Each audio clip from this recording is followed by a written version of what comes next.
So an Army colonel is talking to a private, and he says, "This is the street camera." You know, on the traffic lights. "With audio. Does this seem accurate?" And he lets the private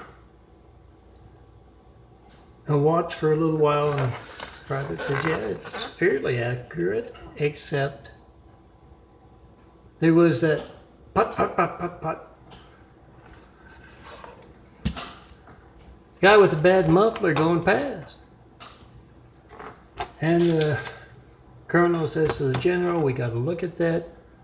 I want to hear what Treasonous Spencer for Traitor for Hire was whispering on that secure phone or to the neighbor in the next car."